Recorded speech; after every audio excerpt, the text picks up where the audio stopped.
Bom dia, boa tarde e boa noite a todos.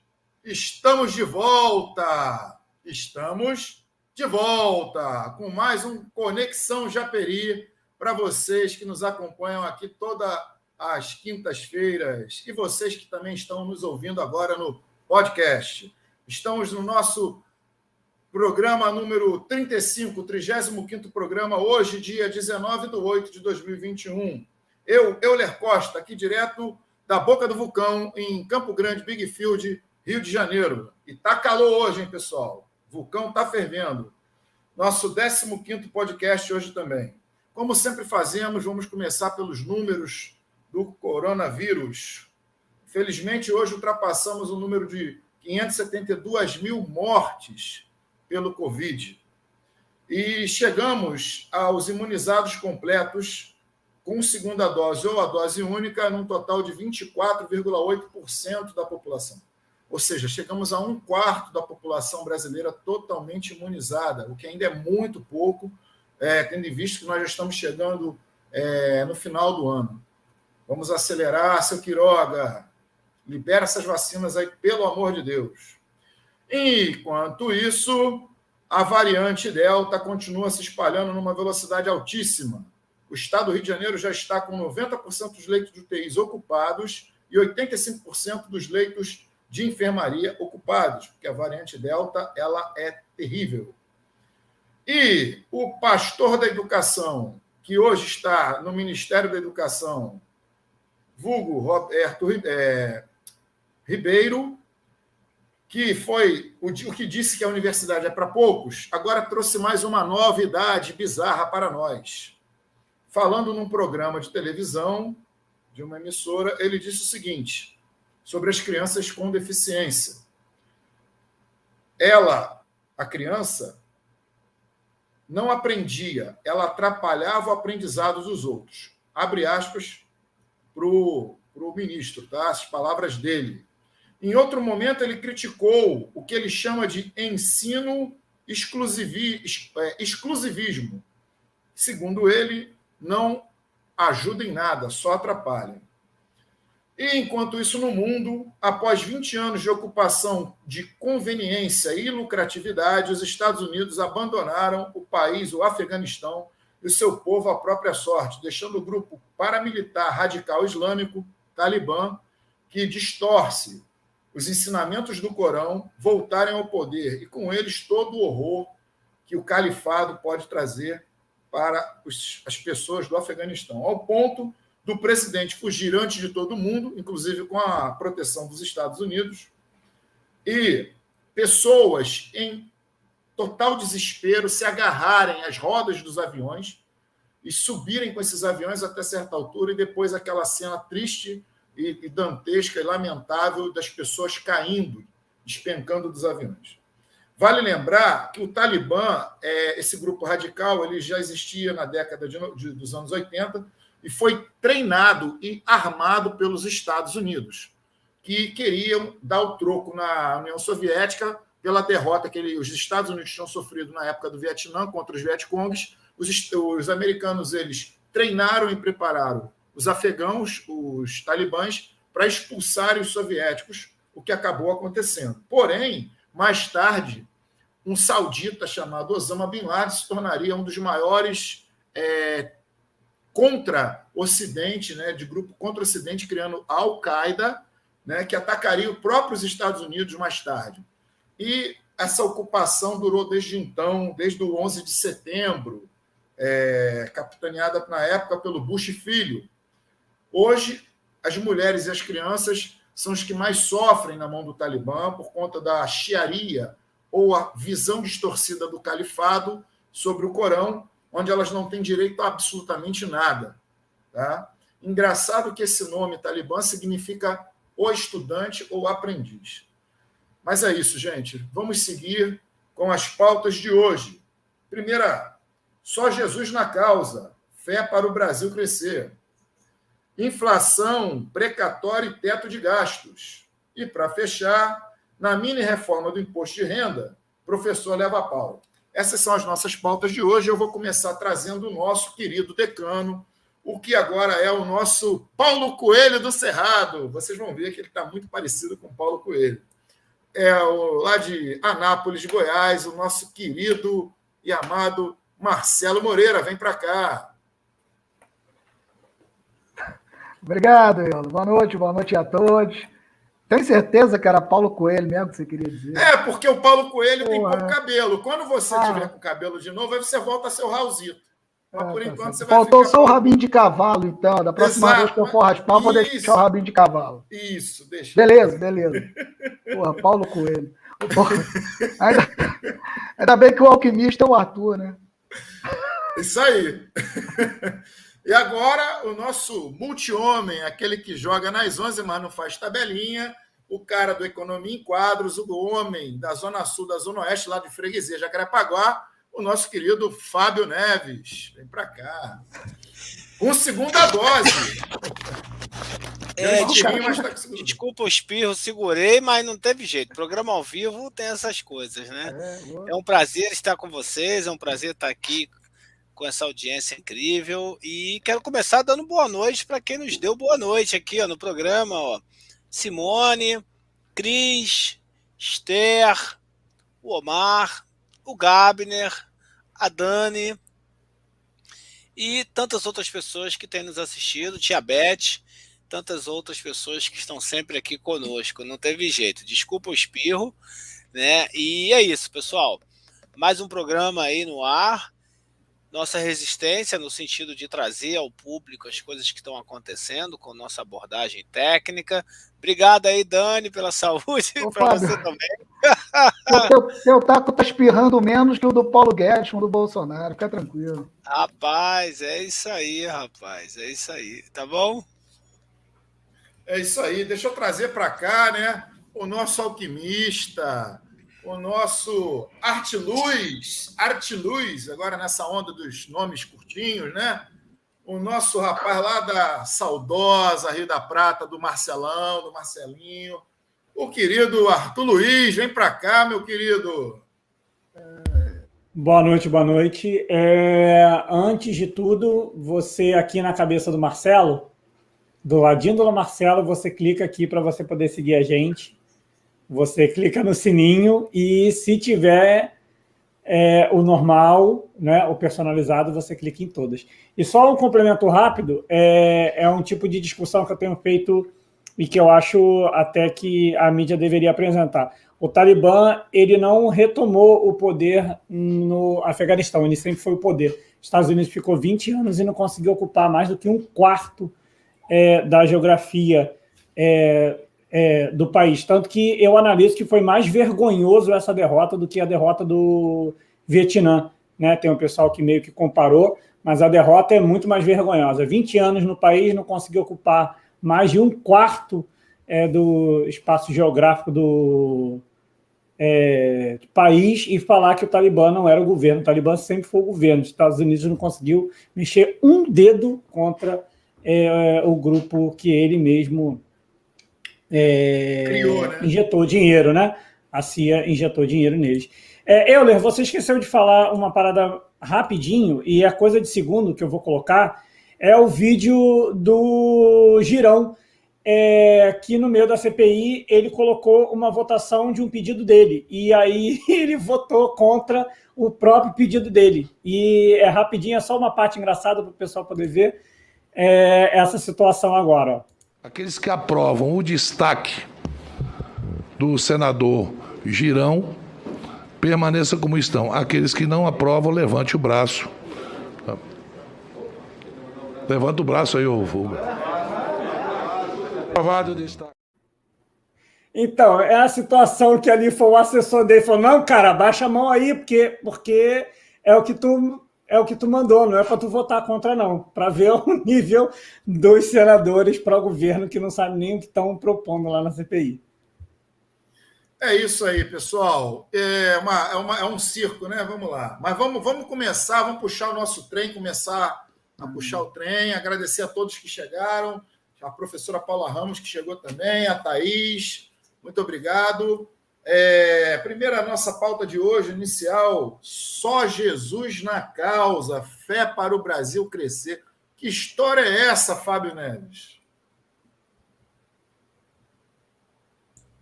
É isso aí, pessoal. Não basta ter conhecimento técnico, tem que apelar para a boa e a antiga fé e canja de galinha, né? Na verdade, o Bolsonaro, ele ontem foi visitar o Pará, o estado do Pará, numa igreja da Assembleia de Deus, e lá ele, com mais uma pérola, né? Ele admite todos os equívocos, os enganos, o desgoverno, a falta de planejamento que vem praticando, onde a inflação corrói o poder de compra do trabalhador, principalmente nos itens básicos da alimentação. Aproximadamente 15 milhões de brasileiros desempregados, esse é um recorde, com um percentual aí também em torno de 15% da população, né? Um descontrole em vários aspectos da política pública e da economia. E aí ele admite que, olha, temos que ter fé, vamos rezar, vamos orar para poder a inflação e tudo isso passar. Então, já que tem tanto ministro, pastor, tem tanta gente aí, né? Por que não colocar lá um pastor, um reverendo, alguém que possa assumir o papel do Paulo Guedes na economia?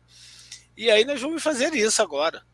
Na verdade, para você combater todas essas mazelas que nós estamos atravessando na economia, é simples. Você vai lá na ata do Banco Central, onde o Banco Central é uma entidade do governo, e você lê o que está escrito na ata e aplica do que está sendo realizado nos países centrais, nas economias centrais. Ou seja, o governo ele tem que ter um papel mais ativo na economia, ele tem que parar de deixar essas coisas acontecerem.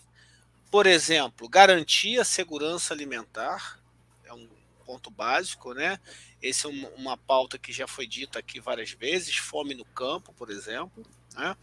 O preço do arroz e do feijão que disparou, a carne de frango aqui no Rio de Janeiro ainda está com preço um pouquinho acessível por conta de todo aquele processo que houve de evolução da carne, por conta de ter encontrado, né, fragmentos ou pedaços ou vírus inteiro do coronavírus, né, nas carnes que foram enviadas lá para a China, e aí de evolução. Então, é isso. Mais uma vez, esse governo mostra o despreparo, mostra que não tem um corpo técnico à altura desse país chamado Brasil, porque senão já estaria resolvendo essas questões.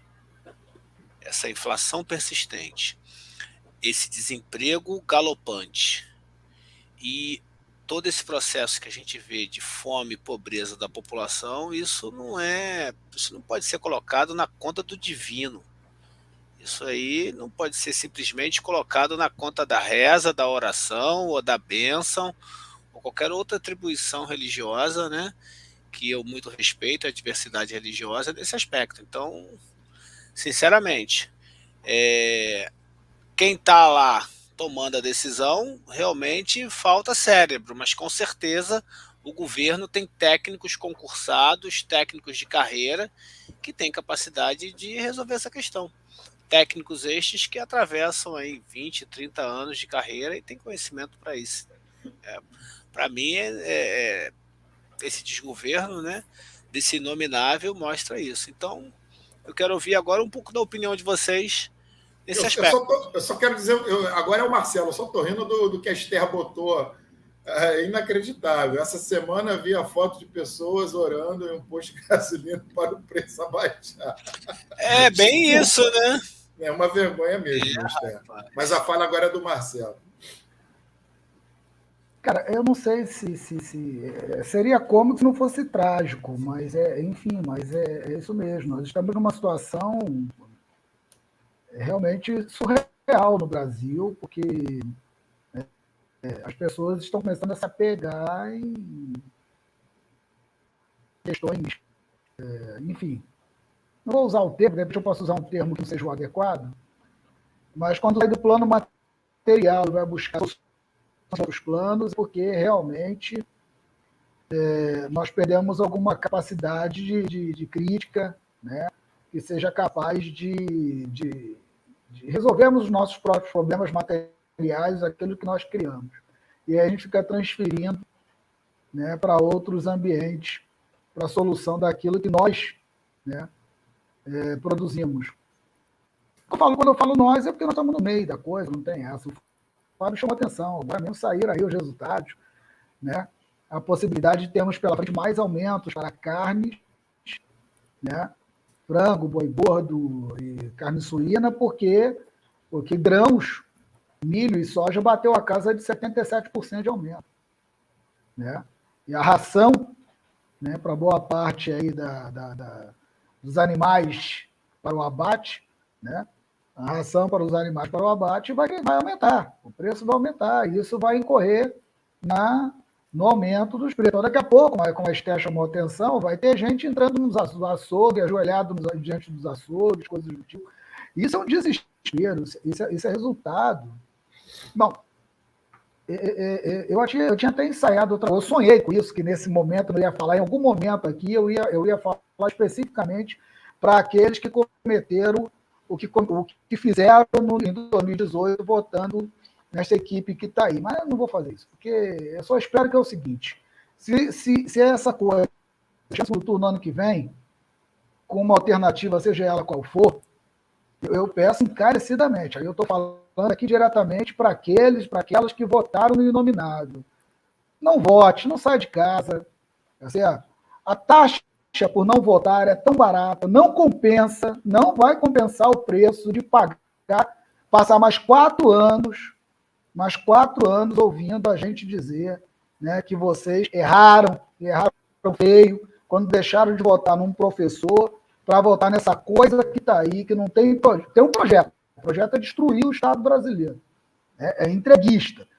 Aliás, a única diferença que este governo, liderado por esse cidadão, tem para o que está acontecendo, para a liderança do que está acontecendo no Afeganistão agora, é que eles não são entreguistas. O restante bate tudo. Tá? Bom, Banco Mundial já havia dito, Brasil, a previsão para o Brasil é entre as economias com pior na América Latina, seria a economia com pior desempenho, né? Para 2021. Tá?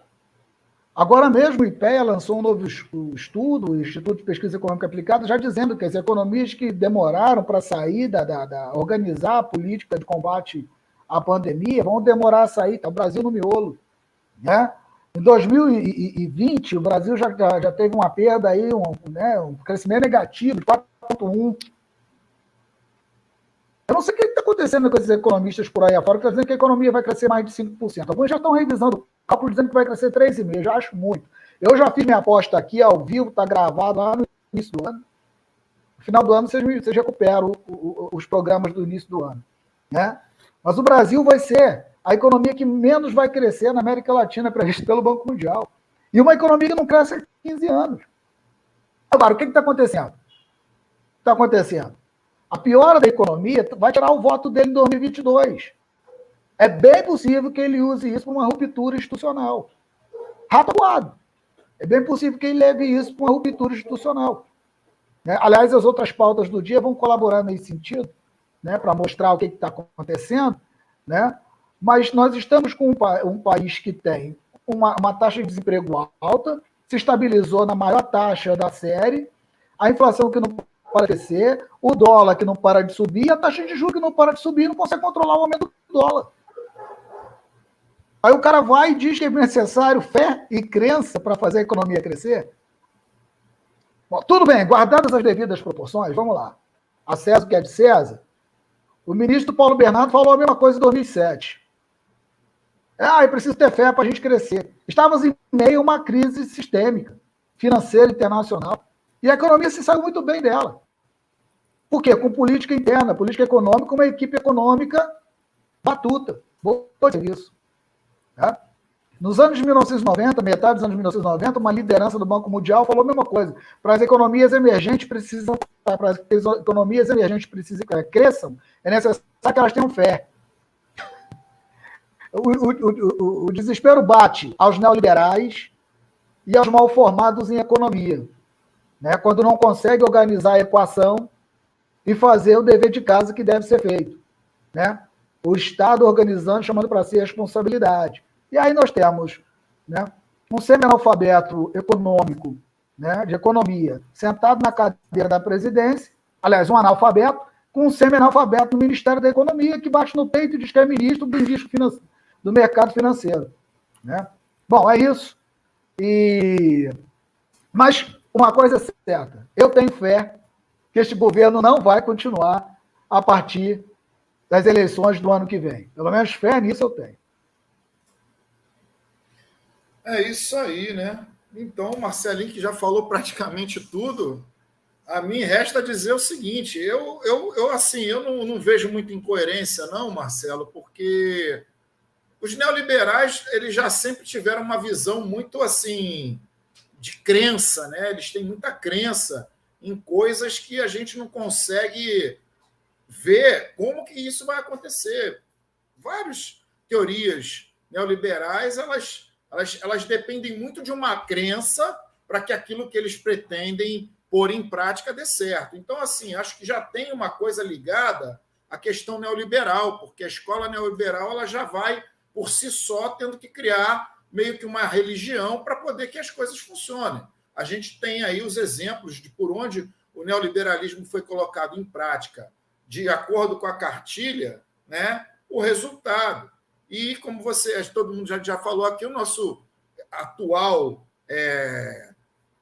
ministro da Fazenda, se é que pode usar esse termo, ele foi estagiário lá no Chile, né, do Pinochet. Então, a crença, a fé é uma coisa já inerente do neoliberalismo que é praticado na América Latina e que está sendo praticado, talvez aquele neoliberalismo mais arcaico, mais já derrotado, que todos os liberais e até os neoliberais conscientes, bom não existe, vamos corrigir, sabe que não funciona. Então, só com fé para poder o cara achar que vai dar certo, né?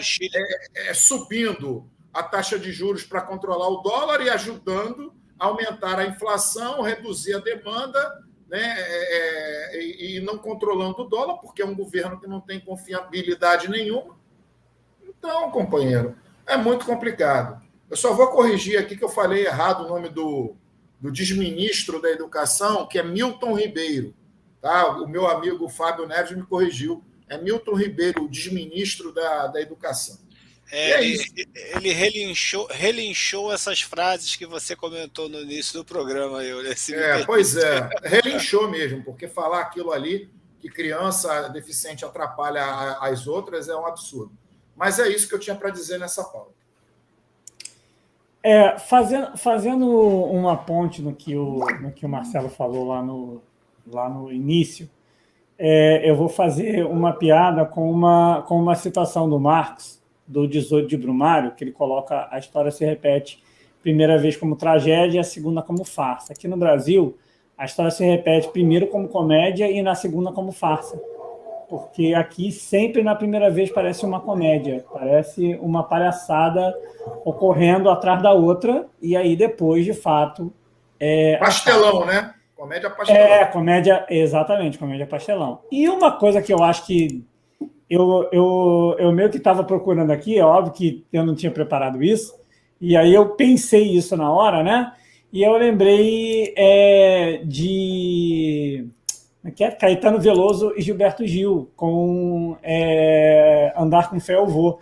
E aí eu lendo a letra, acabei lendo, né, já que a gente está falando de fé, e aí tem uma frase aqui que eu acho maravilhosa, que para mim é o foco principal, que para mim seria a fé que eu tenho nesse governo. E aí é lá na frente que está assim, ó, que a fé está na maré, na lâmina de um punhal. Infelizmente, a lâmina do punhal não nos ajudou na primeira vez, né? Mas talvez uma próxima lâmina do punhal possa trazer a fé que a gente está esperando na solução do problema. Cara, a situação é assim, eu não consigo mais ter ter esperança. É uma coisa triste, mas assim, eu sei que eu não passei muito bem a época do Fernando Henrique para lembrar. Tanto que hoje eu estava até conversando com minha mãe e que eu não lembrava nem direito do primeiro mandato do Lula. Mas, cara, eu não lembro de tipo assim, eu ver pessoas conscientes na época do Fernando Henrique falarem de uma forma tão assustadora e tão desesperadora quanto nós estamos falando agora. Eu posso talvez estar equivocado, tá? Mas a sensação é de desespero geral. É de desespero geral, porque a gente que tem um mínimo de consciência, o que a gente está falando de todos os programas aí, é uma questão que de fato não tem solução. A não ser, para poder finalizar minha fala, retornando à parte, né, de andar com fé do Caetano com o Gil, né? Na fé que está na maré, na lâmina de um punhal. E aí é isso. É isso aí, gente. E assim a gente vai tocando o trem para a nossa segunda pauta, não vamos perder tempo. Inflação, precatórios e teto de gastos. Marcelo Moreira. Então, só para iniciar com o encerramento do Arthur, quando eu falo que eu tenho fé também, Arthur, viu, para que o ano que vem essa coisa não se repita, é a fé justamente na força, é a fé na lida, é a fé na luta. A gente não pode esperar cair de cima qualquer coisa, porque está caindo é muita coisa. Meteoro, pedaço de satélite, foguete velho, entendeu? Só uma coisinha, eu esqueci de agradecer ao Marcelo. Beijo, Marcelo. Amanhã, depois eu falo com o pessoal o que eu e o Marcelo estamos fazendo. O Marcelo que comentou, não esse Marcelo que Marcelo Vargas. Eu vi, pô. Eu mandei também. Assim, será se ele já está agradecendo? Mas aí depois eu coloco essa situação aí para todo mundo lá na frente. Programa. Deixa eu só dar uma boa noite para a madrinha Gessi, querida madrinha, beijo. Samu, meu querido, feliz a beça de você estar em casa, meu querido. Deus te abençoe, a gente está junto. Em breve eu te vejo. É isso aí. Mandando um abraço para o Gabner, meu camarada Gabner aqui de Anápolis. Gabner, somos todos magos, viu? Para aturar o que a gente está aturando nesse país, esse hospital aqui que a gente está vivendo, a gente está precisando aí dar um jeito nisso. E é por isso que nós vamos sempre à luta, né? O Gabner é camarada aí de rua, de atividade, é isso aí. Olha, vamos lá, o tema inflação precatórios, no meio desse populismo todo, já esperando, né, tensionar as eleições para o ano que vem, a gente está vendo aí, a sugestão de colocar a PEC 32, que tem a ver, claro, com a discussão, coisa do tipo, mas porque a PEC dos precatórios é a PEC 23. Né? Então nós temos a PEC 23, que é a PEC dos precatórios, e a PEC 32, que é a desgraça que quer acabar com o Estado brasileiro, acabando com os serviços públicos, garantindo apadrinhamento político nos cargos públicos e assim vai.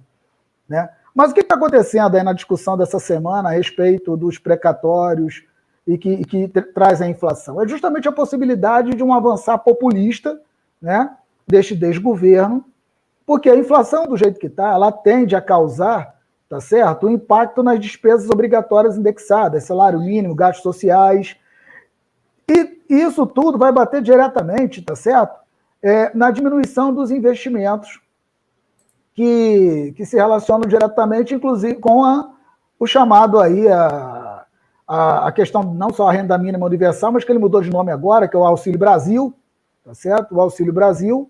E o que entra os precatórios? O que o precatório tem a ver com isso?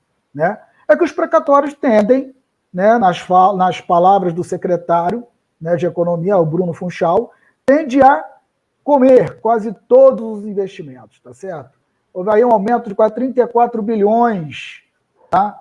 No orçamento, esses 34 bilhões, o aumento do pagamento dos precatórios, equivalem aí o orçamento, de acordo com o secretário, o representante lá do Ministério da Economia, a 16 ministérios. Tá certo? 16 ministérios. Então, o governo está muito preocupado com isso e colocou na pauta a discussão dessa PEC 23, que é a PEC dos precatórios. E a confusão está tamanha, tá? Que no meio da discussão envolve a contenção de gastos. Por quê? Porque a previsão é que o governo ultrapasse o chamado teto de gastos. Quer dizer, essa desgraça desse projeto neoliberal criou um problema para ele mesmo. Eu acho pouco. Como diz a letra dos Raimundos, eu quero ver o oco para que essa turma consiga resolver, né? Porque eles vão acabar. Aliás, o próprio Guedes acabou de chamar a esquerda para conversar, chamou a oposição para conversar, tá certo? Então é bem possível que haja aí um grau de liberdade para não a revogação da emenda constitucional 95, mas começar a abrir buracos e alguns jabutis aparecerem aí para o ano que vem para poder abrir buraco para passar por cima do teto de gasto que eles mesmos criaram. Tá? Então, o que acontece? A PEC dos precatórios é um elemento interessante, por quê? Porque, de acordo com o governo, ela pode trazer maior previsibilidade, né, para vincular o volume de pagamentos ao teto de gastos. Tá? Mas por que quer mexer nos precatórios? Isso é um problema. E o que está por trás? Né? É justamente para forçar a barra para uma economia, que é uma economia artificial, porque vai pagar de qualquer jeito em algum momento, tá? Vai apenas postergar o pagamento. E quando o governo diz que vai postergar o pagamento, mais um tiro no pé de um governo neoliberal que não estuda. Por quê? Do ponto de vista liberal e neoliberal, que é mais agressivo, né, o grau de confiança de uma economia que define as possibilidades de investimento, né, porque garante as expectativas. Se o governo está dizendo, eu devo e não vou pagar tão cedo, porque eu preciso me reeleger, eu preciso ter dinheiro para fazer auxílio emergencial, eu preciso ter dinheiro para poder pagar a banca. Por quê? Porque qual que é o grande problema do aumento das taxas de juros agora? Eleva os serviços da dívida. Nós já discutimos isso aqui. Né? O que já está acontecendo com esses aumentos recorrentes da taxa de juros? Já passou de 10%, está quase na casa de 12%, é bem próximo de 12%, as taxas de juros de longo prazo. Para 2036, por exemplo. Né? E as de curto prazo, que eram de 4, 5 anos, caiu para 3, 2 anos. Já aumentou. Tá? É um governo que se enfia cada vez mais. Aí, Fábio, o que eu estou falando, que você está espirrando menos que os tacos da sinuca de bico que entraram agora Guedes e Bolsonaro. Tá? O taco deles está espirrando muito, porque eles entraram numa situação agora, tá? Que vai ter que fazer, que vai buscar uma política populista com aumento de gastos, com quebra do padrão de confiança do mercado, o que eles chamam de mercado, que é o centro decisório, tá bom? E vai cobrar de quem? Vai cobrar de nós, pobres mortais. Eu estou falando nós aqui, servidor público, que eles vão fazer. E não vai dar certo, porque a reforma administrativa que eles estão querendo fazer não vai baixar, entendeu? Não vai fazer poupança para o Estado, porque não vai mexer nos grandes salários, na turma, na república do judiciário, na república do legislativo, tá certo? Vai ferrar com a vida de professor, enfermeiro, tá certo? E aí, mais uma vez, ano que vem, nós vamos voltar aqui a discutir a um governo que possivelmente quebrará o vínculo institucional do país, porque não vai dar conta com essa política que ele está apresentando. Falei demais, segue o jogo, segue o trem. É isso aí, pessoal. Então, eu primeiro quero agradecer, madrinha, mandou aqui, madrinha Gessi, um beijo para a Mara também, um abraço para o Samu, graças a Deus está se recuperando, para a gente é muito bom, a gente está muito feliz. E vamos seguir aqui. Eu não sou Zagalo, não, mas eu fiz uma brincadeira com os números aqui, Marcelo. A PEC do fim do mundo, como era chamada, a PEC 55, do teto de gastos, né? O número dela é esse. Depois de criada, que virou teto de gastos e que nos enfiou nessa armadilha que agora eles, os neoliberais que lutaram, né, o temeroso, que foi quem começou essa brincadeira, eles mas hoje se me não permite, sabem... ela virou a emenda constitucional 95, porque o 95 ela era 255 na Câmara. Ah, é? Eu achava que era 55. Mas o número pouco importa. O que vale é o efeito. Com certeza, isso aí. Mas, assim, a gente já vem falando aqui há algum tempo dessa armadilha que eles agora não conseguem sair. Eles criaram a armadilha e não conseguem sair. Com relação a destruir o serviço público, eu posso dizer, quem quiser ter um pouquinho mínimo de trabalho, vai no site da OCDE, a relação de servidores para a população do Brasil é uma das menores que existe no mundo. Ela está em 17º lugar, o que significa que nós temos um número muito pequeno de servidores para cada habitante. Quer dizer, para cada 1.000 habitantes, desculpa. Então, é um absurdo, é uma vergonha um governo que usa uma mentira, uma fake news, uma falsa notícia de que é por conta do serviço público que está quebrado. Né? O servidor público custa muito pouco, 1,37% é o que custa o servidor público, tirando esses grandes salários que o Marcelo acabou de falar, principalmente os que mais custam caro pelo número do seu efetivo, que são os da defesa, tá? E pela sua ineficiência e ineficácia.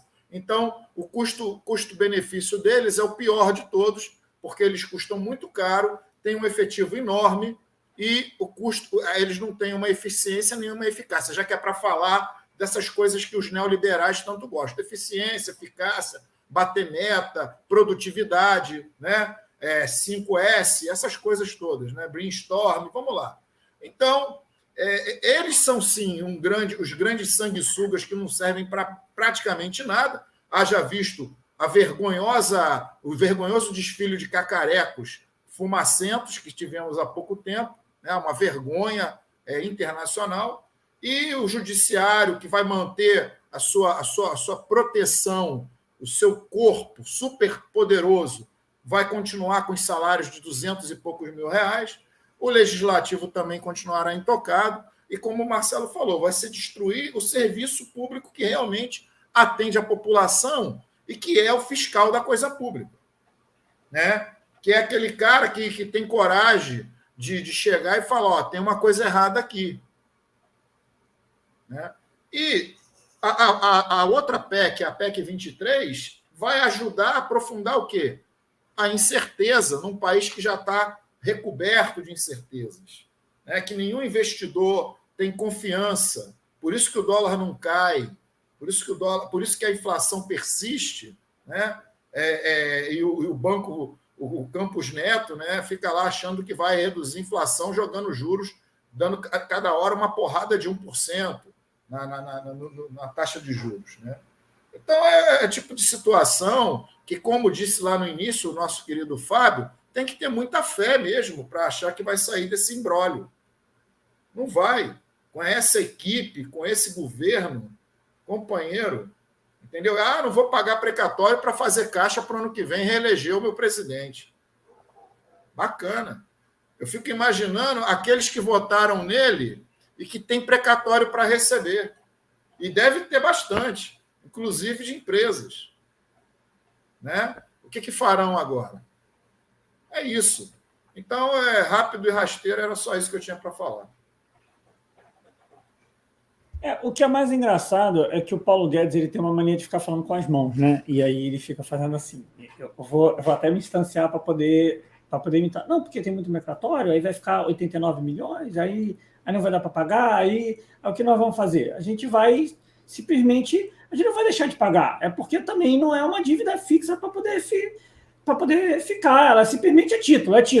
Aí, se é título, a gente pode colocar para frente, a gente divide 10 anos, aí nós vamos criar aqui vamos criar aqui uma partezinha aqui para poder guardar o dinheiro para a gente poder fazer. É assim, o Paulo Guedes ele fica inventando as coisas na cabeça dele que só funcionam na cabeça dele. Porque tudo na cabeça dele funciona. O Chile, na cabeça dele, funcionava, tudo funciona na cabeça dele. O problema é que, infelizmente, o Paulo Guedes vive numa realidade que é só dele.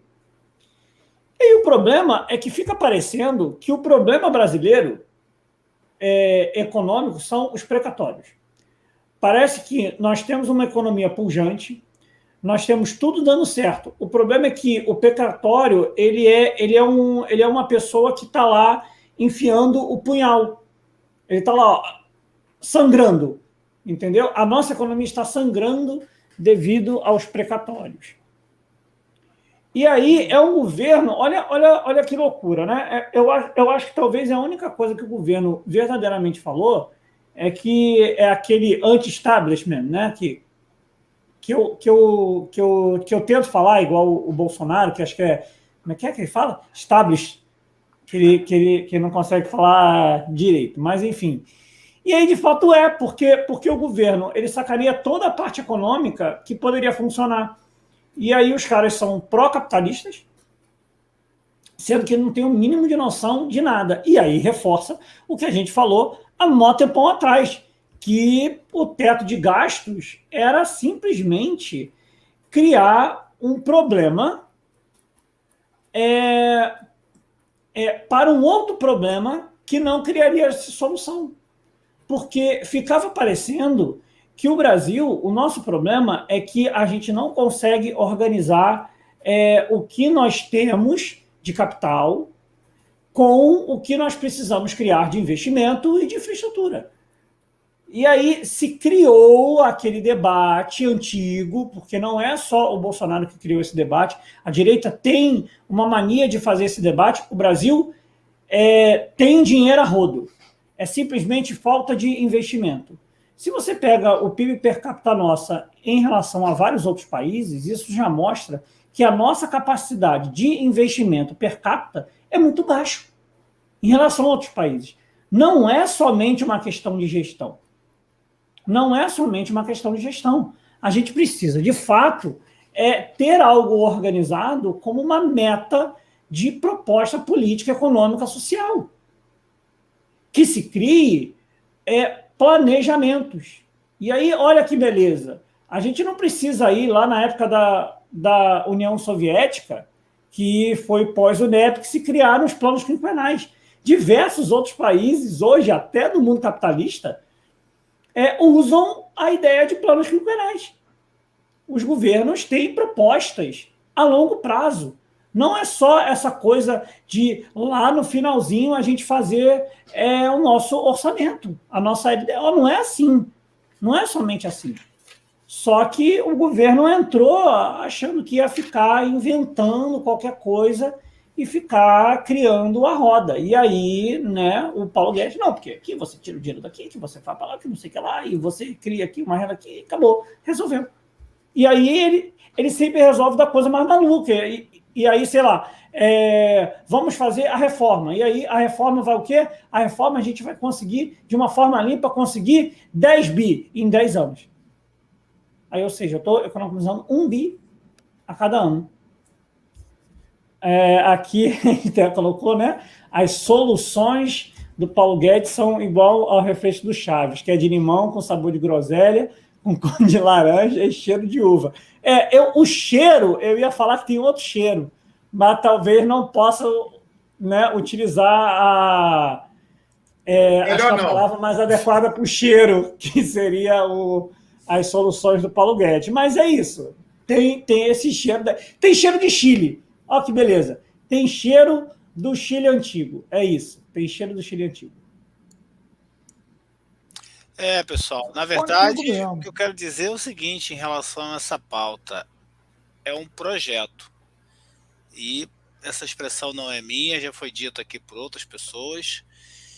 Veja só, vamos colocar na mesa algumas coisas. Vamos pensar aqui no Brasil, eu sei que é muito mais do que isso, tá? Não estou aqui querendo desrespeitar nenhuma regra da economia, mas o governo tem uma arrecadação e ali ele tem contas onde distribui essa arrecadação, ou seja, ele vai realizar esses gastos. Evidente que um governo ele pode ficar deficitário, ou seja, ele pode ficar no negativo, entre aspas, né? Como se você pensasse aí na sua renda pessoal. Por quê? Porque o governo tem essa capacidade de se endividar para justamente proporcionar esse crescimento, proporcionar esse suporte para a população e para o Brasil para que ele atravesse esse período. Aí, nessa discussão de projeto que eu estou colocando, você tem um teto de gasto que foi criado, e quando você cria uma coisa dessa, isso tem que ser discutido de uma maneira exaustiva para se pensar em todas as possibilidades, ou seja, se vestir uma camisa de força que ele mesmo construiu, ele mesmo confeccionou, né? Esse é um ponto. Segundo ponto, você tem todo um processo de criminalização, porque acho que a palavra é até pior do que essa, com relação ao servidor público, com relação à coisa pública, com relação às empresas públicas, empresas estas que dão lucro. E o que se deseja a partir disso? O que se deseja a partir disso é conseguir fundos para se garantir no poder, e também você tem um outro processo que já foi dito aqui no programa, que é a autonomia do Banco Central, e o próprio governo, e a última ata do governo, né, do Banco Central, na verdade, coloca isso, onde ele já projeta uma taxa de juros da economia mais elevada. Ou seja, essa taxa de juros mais elevada da economia vai proporcionar o quê? Vai proporcionar o ganho da banca, né? Essa expressão da banca não é minha, é do Marcelinho que está aí nos ouvindo, né? Então a banca quer ganhar, a banca quer levar. Ou seja, tudo isso, gente, é pensado. O pior desse processo todo é o cara que apoia quem vai tomar o alimento dele, porque a gente não está nem mais discutindo perder um carro, perder um emprego, perder a casa. É muito pior, está se discutindo a perda básica da sobrevivência. É como no programa, né, que foi ao ar no domingo, aquele programa tradicional, que eu não vou ficar fazendo propaganda para ninguém aqui, onde no estado que é o maior produtor de carne, as pessoas vão pegar o osso. Então, parece que assim, a todo momento a gente está discutindo essas coisas e parece que todas as pautas Nem que a gente vai ter fala... isso mais. Oi, Marcelo. Ah, já te atrapalhei mesmo. Nem vai ter isso mais. Está faltando gado. A notícia que saiu ontem. Não tem nem gado mais para matar, de tanto que já venderam tudo para fora. Rapaz, e os produtores então que têm dó estão pagando.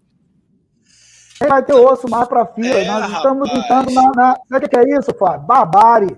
Nós vamos entrar para barbárie logo, logo. Rapaz. Então, olha só, para fechar a minha fala aqui, é o seguinte... O melhor representante deles, cara, é aquele cantor, né, que entre tantas músicas tinha lá o boiadeiro errante, vai sair tocando berrante, chamando gado, rapaz. Então é isso aí. Vamos para a próxima pauta. Eu só queria, não, eu quero. Né, quem queria não quer mais, eu só quero. Porque fazer uma correção, que eu falei 2036, eu fui longe demais, 2030, a taxa de juros que já está batendo 12%, 11%, 12%, e está maior justamente no arco do que as taxas de juros que estão sendo pagas no Chile, no México e na Colômbia. Que o Guedes tanto adora, né? Eu queria mandar um abraço aí pro Luciano Zarua, que eu tive o enorme prazer de fazer um diálogo econômico, o programa Diálogos Econômicos na última terça-feira. Foi excelente. Obrigado, Zaru. E olha aí. Um abraço, Zaru. Saudade, meu camarada. Vamos para a próxima pauta? Rapaz. Só para ler o final aqui da postagem. Puta aí que ele está mutado. Lê aí, alguém me mutou aqui. Lê aí, por favor. Sacrifício ficará para os Barnabés, muitos eleitores dos próprios algozes. Isso mesmo, quer dizer, você vê aí tanta gente defendendo, tanta gente levantando a bandeira, tanta gente ajoelhando em frente ao posto, né, para rezar, para orar, para a gasolina baixar, e é lamentável tudo isso, a cegueira e sabe, é terrível. Vamos lá para a pauta 3. Eu só quero, antes de começar a pauta 3, agradecer aqui a Gláucia, nossa querida amiga, colega de trabalho, a Esther colocou aqui também, nossa, isso já foi lido. Bom, e o nosso querido Luciano Zaru, né, que colocou aqui, eu achei interessante, é a burla beneficia exatamente a categoria que mais pesa proporcionalmente no orçamento federal, que eu acabei de falar, os militares da Força Armada, exatamente. Isso aí, que o Fábio só leu o final. Por isso que eu fiquei... Bom, e a nossa última pauta, pessoal, porque eu não entendi. Nossa última pauta, ela vai falar sobre, na mini-reforma, porque agora virou mini-reforma, né? Não é nem mais reforma tributária, agora é reforma do imposto de renda. Quem vai levar a pau são os professores. Saiu ontem no estado de São Paulo uma notícia dizendo o seguinte, que há um acordo, né? Há um acordo já combinado com o Congresso entre os prefeitos para que eles vão apoiar a aprovação da reforma com o seguinte combinado, que o cálculo feito para o piso do magistério nacional, o piso nacional do magistério, que é o piso criado em 2009,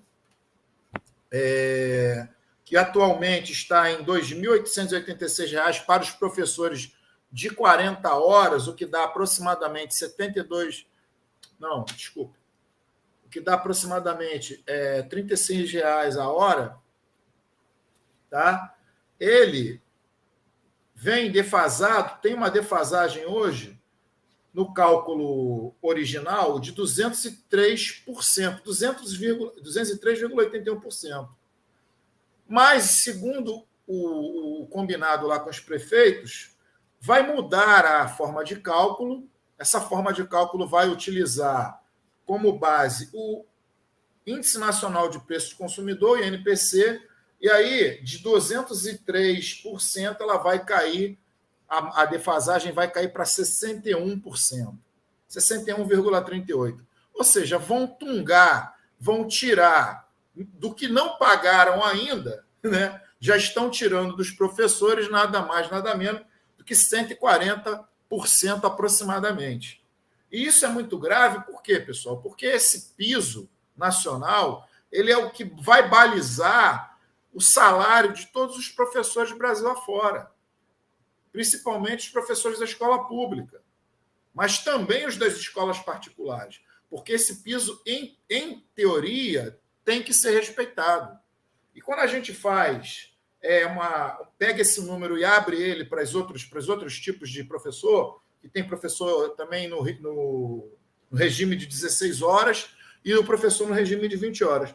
O professor no regime de 16 horas, ele recebe em torno, usando esse mesmo piso, de R$ 1.154 hoje. E o de 20 horas, de R$ 1.443. Inclusive, para que ninguém ache que por esse valor ser tão absurdamente baixo, eu estou mentindo, eu trouxe para vocês um contra-cheque de um professor que já tem 11 anos de magistério, que tem mestrado, que tem doutorado, e eu vou mostrar para vocês aqui do estado do Rio de Janeiro, o querido Arthur vai colocar na tela para a gente, quanto que é o vencimento desse professor. Está aí. Professor, 16 horas, o vencimento dele no mês 7 de 21, R$ 1.479, sendo que 60% desse salário é o Fundeb que banca. Bom, e aí eu fiz conta, não sou tão bom quanto meus colegas, mas eu fiz conta e deu o seguinte, se esses 203% fossem repassados para os professores, o salário do professor 40 horas, Marcelo vai tomar até um susto, dos professores 40 horas, chegaria a R$ 8.768. 8 mil. Nada demais pelo que um professor 40 horas faz. Os dos 16 horas seria 3.507, o piso. E dos 20 horas, R$ 4.384. Ou seja, seria o ideal? Muitos podem achar que sim. Não seria o ideal, mas seria algo muito mais digno para a função que o professor tem, para o que ele traz dentro da questão da sociedade, né? Da sociedade como um todo. Né? O formador, que é o professor, todos nós que estamos aqui, inclusive os que estão nos assistindo, tiveram em algum momento que passar pela escola. E, para falar de outros impactos, só para vocês terem uma ideia, eu peguei hoje, para ser isento, né, o governo está com a proposta aí de corrigir a tabela para 2.500. A tabela hoje de imposto de renda só isenta quem recebe até R$ 1.903. E eles querem corrigir ela para 2.500. A última vez que a tabela do imposto de renda sofreu um reajuste foi em 2015, de apenas 5%. Então, nós temos desde que ela começou a ser corrigida em 96 até 2020, 113% de defasagem. Então, os 2.500 do Guedes só vão corrigir 30% do real déficit. Porque se ele fosse corrigir mesmo, ele teria que elevar a isenção até R$ 4.100. Ou seja, quem ganhasse até R$ 4.100 teria que estar isento do imposto de renda. E aí sim seria feito a justiça, né, para aqueles que trabalham. Então, a gente tem todo ano aumento de carga de imposto de renda para quem paga imposto de renda. Quando você não reajusta o imposto de renda, efetivamente o que você faz é aumentar o imposto de renda. Então, o professor leva a pau, a classe média leva a pau, o povo está aí, todo mundo levando o pau nessa ciranda. Enquanto isso, os empresários já conseguiram se blindar e muito dificilmente nós vamos ver. Vamos aguardar, porque agora vai ter a reunião com a oposição, como o Marcelo bem falou lá atrás, né? E provavelmente a oposição vai cobrar que ele não mude a cobrança de impostos sobre os dividendos dos empresários. É isso aí que eu tinha para falar nessa pauta. Vou trazer para vocês. Mutado a gente não discute. Isso aí. Isso era só para saber se você estava prestando atenção, Arthur. Por isso que eu comecei a falar no mudo. Vamos lá, hein? Vou ler aqui, ó. Vou começar lendo aqui a mensagem do nosso amigo Zarur, né? Para efeito de comparação, juízes e procuradores começam a carreira com salários em torno de 30 mil. Um jovem de 18 anos, só com ensino médio, entra para as Forças Armadas como sargento, ganhando R$7 mil. Gente, olha só, todo esse desequilíbrio, esses desencontros, né? Volto a dizer, parece que eu estou falando da pauta anterior. Isso tudo faz parte de um projeto, né? Cada vez mais a população brasileira perde renda. E aí eu me lembro daquilo que eu acreditava que era lenda urbana, mas era verdade, com relação ao posicionamento do Henry Ford, quando os funcionários fazem greve na frente da empresa, né? E aí o chefe de polícia lá pergunta: e aí, seu Ford, o que eu faço? Né? Bato em todo mundo, joga água, bala de borracha, qual é o que o senhor decide? Né? Nessa época, quem decidia era o capitalista lá, o empresário. Aí a esposa do Henry pergunta: o que eles estão pedindo? Olha, eles nem estão pedindo tanto assim, Henry Ford. Ceda o que eles estão pedindo. Eu achava que isso era lenda urbana, mas é verdade. O que isso tem a ver com a pauta? Tem a ver que todo esse processo de empobrecimento, todo esse processo de perda de renda, isso se volta contra. E aí, mais adiante na história, o que o Ford descobre? Ele descobre que o seu funcionário passa a ser o seu consumidor, passa a ser o seu cliente. Então, guardado as proporções e trazendo isso para o Brasil, para a nossa realidade, cada vez mais a gente está vivendo um processo de empobrecimento sistemático das pessoas. Por que existe na periferia do Rio de Janeiro e também regiões centrais tanta comunidade com 2, 3 andares, 4 andares? Por quê? Porque as pessoas não conseguem se movimentar, não conseguem sair daquele local. Por quê? Por causa do empobrecimento. Aí quando você vai numa família de classe média um pouquinho mais protegida, o pai tem um segundo apartamento, ou o avô, ou alguém da família, a mãe, aí cede para o filho. Por quê? Porque o filho também não tem condições de comprar um imóvel próprio. Nós vamos viver assim até quando? Ou seja, é assim que nós vamos viver?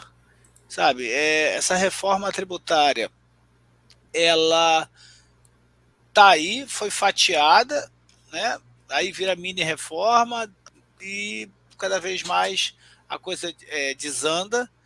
esse processo de crescimento dessa fatia do governo, isso não é de agora, isso começou lá com o governo do Fernando Henrique, e aí, né, 30% praticamente do PIB é para o governo, através desses impostos que estão aí batendo a mesa ou batendo no bolso. Eu, sinceramente, não vejo saída no curto prazo, principalmente por esse período de desgoverno que nós estamos atravessando, e eles sabem disso. Olha só, Paulo Guedes esteve a serviço lá do ditador Pinochet, isso aí todo mundo sabe, perfeito? E nesse processo deu no que deu. Brasil, os militares saíram do poder com inflação, desemprego e dívida pública astronômica. Ninguém resiste a isso. Quem não sabe de história ou quer negar a história é você que votou no Bolsonaro e está negando o passado. Eles sabem disso. Então, vão tentar se movimentar para se perpetuar a partir de 2022, sabe? Então, é isso, pessoal. A minha fala fica por aqui e aí passa para o próximo colega aí da vez. Então, a questão mais problemática dentro... vamos ver o que o Zaru colocou. Todos os professores e professores têm, no mínimo, graduação universitária. A valorização do magistério é falácia. Conservadores odeiam educadores. Eu não sei, e ele completa ainda, o maior piso salarial do magistério é no Maranhão, isso aí, correto? Flávio Dino. Ainda assim, inferior ao de sargento, só com o ensino médio, cujo trabalho, com todo respeito, é muito menos importante que o ofício docente. Eu não sei se necessariamente eu colocaria como menos importante. Eu acho que o problema relativo dos militares é uma questão que eu já falo há muito tempo. Os militares brasileiros, eles têm um dever muito grande em vender a nação, que consegue ser até maior do que com eles serem nacionalistas, né? A gente fala, né, que eles são nacionalistas, mas o dever deles de vender a nação é muito mais dentro do sangue deles do que de fato com a nação. Se fosse talvez uma nação do qual eles têm um dever muito grande, é com os Estados Unidos. Mas a questão é que esse pessoal gosta de se manter no governo, gosta de manter as suas boquinhas, e gosta de não ser tocado. E não é só os militares, o judiciário e outros. A questão do professor, que é preocupante, é que você retoma uma coisa antiga, que quando eu estava fazendo a minha licenciatura, o pessoal falava, cara, ninguém quer ser professor, ninguém quer fazer licenciatura. E o pessoal olhava com desdenho o pessoal da licenciatura. E aí a questão que fica é que quando você sobrecarrega o professor, fica parecendo que quase todos os trabalhos de graduação são relevantes, menos o trabalho daquele que é responsável pela formação dos que se graduam. E aí fica uma coisa meio sensata, meio sem senso. E retoma novamente algo anterior que nós falamos, que é da uberização. Será que também isso daqui para frente não é também uma proposta para criar uma uberização dos professores? Para criar uma uberização de outras categorias? Para uma uberização geral de quase todas as categorias de trabalho? E aí não é uma questão somente do servidor público, ou não. Até o pessoal do privado não consegue ter nem o mínimo de dinheiro. E, pelo menos antigamente, a gente pensava que o pessoal que era servidor público recebia um pouco a mais e o cara mantinha aquela economia, aquela microeconomia do bairro dele. Porque ele investia ali dentro, era o dinheiro onde ele colocava. Vamos lá. Fala. Gilber, não, pode falar, Gilber. Pereira mandou aí para a gente. Boa noite, amigos. Ontem recebi uma chamada pública do concurso via contrato para a cidade de Volta Redonda. A hora-aula dos professores, acredite, R$ 12,10 por hora. Aí ele continua. Estou impressionado. Volta Redonda. Teria que tomar chá de óleo de peroba. É isso aí. É absurdo. E se tu colocar, então, a questão aqui do Rio de Janeiro, geral, você percebe essa diferenciação. Por exemplo, no setor privado, existem várias universidades que preferem colocar em Niterói e outros, porque o salário daqui do Rio de Janeiro, o salário base, isso no setor privado, é muito maior do que em Niterói e outros municípios. E aí os caras fazem o quê? Eles vão jogando tudo para lá. E aí isso vai facilitar dentro dessa área do pessoal de EAD. Cria EAD, eu jogo você em Niterói e você dá aula para o Brasil inteiro. Dá aula para o Brasil inteiro com salário de Niterói. Porque você mora em Niterói, sei lá, porque a sede é de Niterói. E, enfim, essas facilidades que se tem. Que sempre tem facilidade para poder não dar aumento para trabalhadores. E você cria um ciclo de uma economia que nós já falamos aqui, de subsistência. A nossa economia vira uma economia de subsistência. Você só recebe para sua subsistência. Não cresce. E a gente não está, até no momento, até de subsistência está difícil, porque tem gente que não está conseguindo nem comprar arroz. Então, eu não sei nem se daqui a alguns meses a gente vai poder usar o termo subsistência. Que talvez, para ser subsistência, você vai ter que ganhar um salário muito bom. Eu sou... Bom, enfim. Bom, primeiro, dar um grande abraço aí para o Gilber. Né? Obrigado aí, vendo novamente aqui conosco, participando. Forte abraço. E antes de chegar a ponto que eu queria comentar, mas é que o Luciano Zarudo me fez lembrar realmente. Nós nunca tivemos, de fato, uma unidade no que significa. Nós tivemos vários desenvolvimentismos no Brasil, né?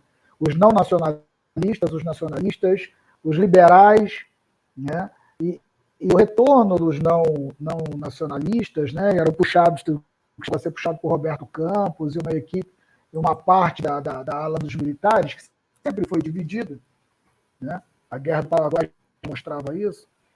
Mas o fato é que é isso. Nós estamos sempre em um ciclo histórico, né? O Brasil, como qualquer outra... Eu digo muito isso aqui onde eu estou, na instituição que eu trabalho. Nós vivemos um movimento quântico aí, a gente está parecendo um loop temporal, e aí volta e meia a gente se depara com coisas do passado para discutirmos no presente como se fosse uma grande novidade, né? E aí foi bom o Luciano chamar a atenção para isso, que eu costumo dizer aqui para o pessoal que nada é tão novo que não possa ser recuperado no passado, né? Estamos diante de uma tentativa, né, da volta aí exato, é ela que venceu momentaneamente a disputa ideológica, você tem razão. Com relação a outro ponto, e aí já fazendo a amarra com a questão do imposto da reforma tributária, porque o tópico é específico do imposto de renda, mas o que está por trás é a reforma tributária. O governo abandonou a discussão da reforma tributária propriamente dita, que iniciou com a discussão do imposto simplificado, que viria para simplificar atividades empresariais, produtivas, coisas do tipo, e forçar um debate, né? E aí, claro que quem fez essa forçação de barra para o debate foi a oposição, né, sobre a questão da tributação com justiça fiscal, né, que é a ideia de inverter a lógica do consumo para que é regressiva, a nossa lógica tributária é regressiva, para uma lógica tributária progressiva, e com isso você ir, de fato, na tributação do capital, dos dividendos, do capital na acumulação, na propriedade. E acontece que o governo, como o governo foi perdendo cartucho, tá? Ele resolveu atropelar a sua própria proposta. Lembre-se que o Guedes, quando começou a discussão da reforma tributária, ele falou que seria em 4 etapas. Essa do imposto de renda estaria ali da terceira para frente. Eles como o cenário político não está sendo nada favorável, né, para o inominável, eles tiveram que antecipar essa discussão.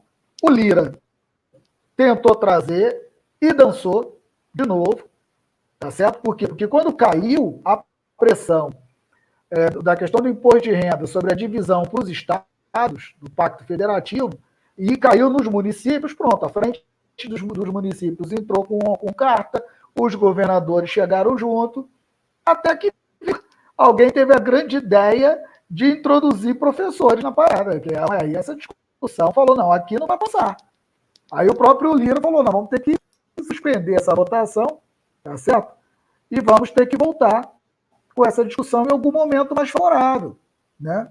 O que ocorre é que a reforma que deveria ser fiscal, não tributária propriamente dita, né, e não tributária, ela tem que voltar à discussão do consumo, da tributação sobre o consumo, que sacrifica a vida do trabalhador que já está sacrificado com todos esses elementos que nós já falamos aqui sobre a questão da economia brasileira neste momento. Inflação, desemprego, escambau. Tá? Aí, o que ocorre? Quando eles inverteram a lógica, eles já passaram para a quinta versão, deve ter ido para a sexta versão. Porque todo mundo está gritando. Quem grita mais está fazendo alteração. Aí o relator faz alteração. Vem um grupo empresarial, grita, altera o relatório. Vieram os governadores e os prefeitos, muda o relatório e suspende a votação.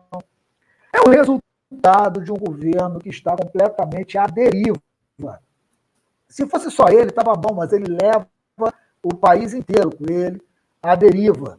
Né? Esse é um ponto importante. Por fim, para cair para o final, eu não diria que os militares ganham bem, eu diria que os professores ganham mal.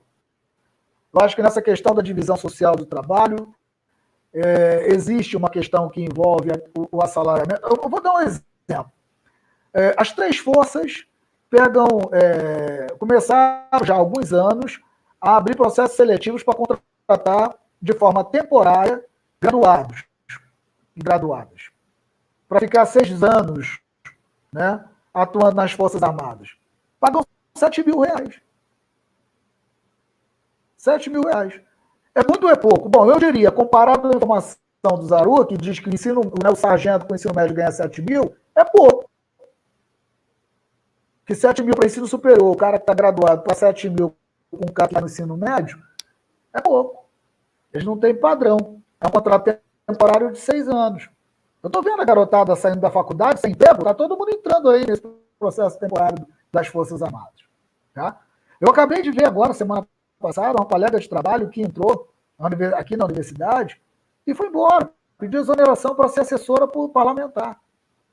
E por quê? Porque ela entrou aqui, doutora, entendeu? Reconhecida internacionalmente, mas a universidade não conseguiu garantir a ela o pagamento pela titulação, como doutora, ela recebia como especialista, e não conseguiu entrar como regime de trabalho por interesse, regime de trabalho, a docência e a pesquisa, que é o que as federais chamam de dedicação exclusiva, aqui a gente chama dessa forma.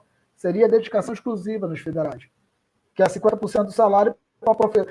Aí o pessoal diz que os professores universitários são beneficiados, e não entendem que os 50% a mais que a gente recebe do salário é para a gente não poder trabalhar mais em lugar nenhum. É para se dedicar à universidade. Naquilo que a LDB prevê, ensino, pesquisa, extensão e gestão. Aí os caras não veem que a gente transforma, igual eu transformei minha sala, a sala em sala de aula, sem receber nada do Estado. Entendeu? O cara diz, porra, o cara não quer voltar, o cara quer fazer greve.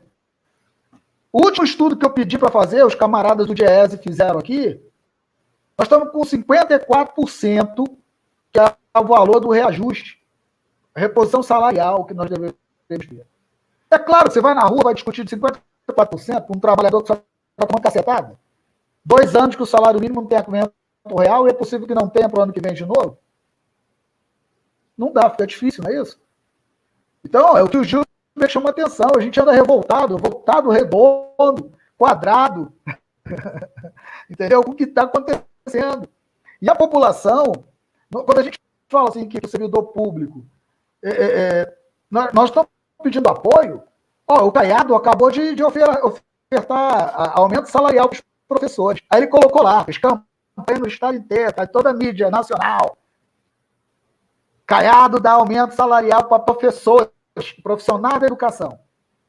Pergunta, eu, como professor da UEG, Universidade Estadual de Goiás, eu sou profissional da educação? Porra, pergunta simples, resposta simples. Para o Caiado não é. Nós, da universidade, não recebemos. Foi para a educação básica. Nós não recebemos.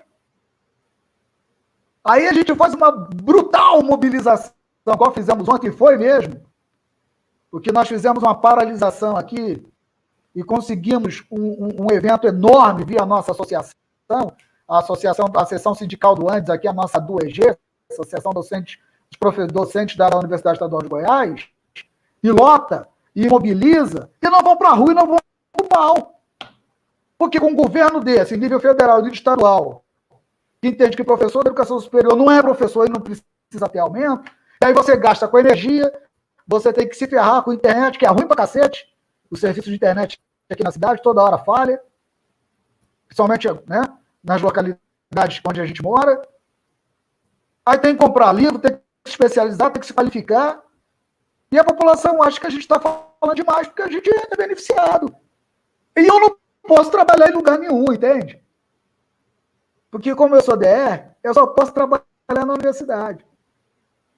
E como tem muita gente querendo ser DR, caraca, virou uma briga de todos contra todos, porque se um furar a boia, como já furaram, o outro entrega. E mais, mesmo que eu queira quebrar a DR, aí vem um problema, que é a discussão que a gente está fazendo agora do imposto de renda. Se eu for trabalhar em outro local, na iniciativa privada, eu vou pagar de renda alto pra caramba. Então, essa desgraça desse país não é para professor, entendeu? E os empresários, foram falados agora há pouco, o empresário no Brasil acha que ele é rico. O exemplo que o Fábio deu muito bem, isso aqui não vai acontecer nunca, Fábio. Sabe por que não vai acontecer? Primeiro que o empresário do país depende exclusivamente do Estado para sobreviver. Que o Estado empresariado brasileiro quebra. Quebra. Acaba. Segundo, eles não gastam aqui dentro. Eles querem o pouco que eles ganham, eles vão gastar lá fora. Né? Eles vão gastar lá fora. Eles não gastam. Eles acham que são ricos e vai jogar lá em Miami, vai fazer compra em Miami. Entendeu? São as porcarias. Que é essa que é o primazia pela acomodação. É por isso que, mais uma vez, o salário no Brasil não tem nada a ver com produtividade. O salário do Brasil é com base na capacidade que o salário garante de reprodução da força de trabalho ao mínimo de sua subsistência. E aí é por isso que esse país não quebra nunca. Porque o cara se vira para poder comprar sua cesta básica no mercadinho mais próximo, pagar sua conta da joguinha que comprou, entendeu? E aí ele prefere não se meter em nada, não reclama de política, não faz mais nada. E a gente vai rolando, é mais um ciclo. Aí, como eu falei no início, para encerrar, falei demais, né? A gente entra no loop temporal e não acaba nunca. É um buraco de minhoca que vai entrando, vai saindo, vai entrando, vai saindo, da história é a mesma. Tira o estado do empresário brasileiro, que ele quebra na hora. Ele não consegue... Ele fica doido, ele chora. Ele chora em tudo, como diz Martim da Vila. Ele vai chorar em tudo. Como diria o Paulo Guedes, com as pequenas empresas, a gente vai perder dinheiro. Com as grandes empresas, a gente vai ganhar dinheiro. Né? Foi isso que ele falou. Com a pequena, a gente vai perder dinheiro. Faltou a mãozinha fazendo... a mãozinha, então ele fez o que ele falou que ia fazer. A burguesia podre ele ajudou e os pequenos burgueses ele deixou na mão. Entendeu? Os pequenos empreendedores. E assim vai. Mas é isso, gente. Foi bom, foi maravilhoso. Gilber, muito obrigado pela participação. Grande abraço ao Gilber aí. Agradecer a todos mais uma vez que ficaram conosco até agora, o pessoal que está aí nos ouvindo. O programa foi bom, foi muito legal. Dizer para vocês continuarem se cuidando, se protegendo, tomem a segunda dose, o pessoal se vacine. Vacina sim, Estamos juntos. Se Deus quiser, até a próxima quinta-feira com mais um Conexão Japeri com todos vocês. Até a próxima. Na fé da maré e no punhal, hein? É isso aí.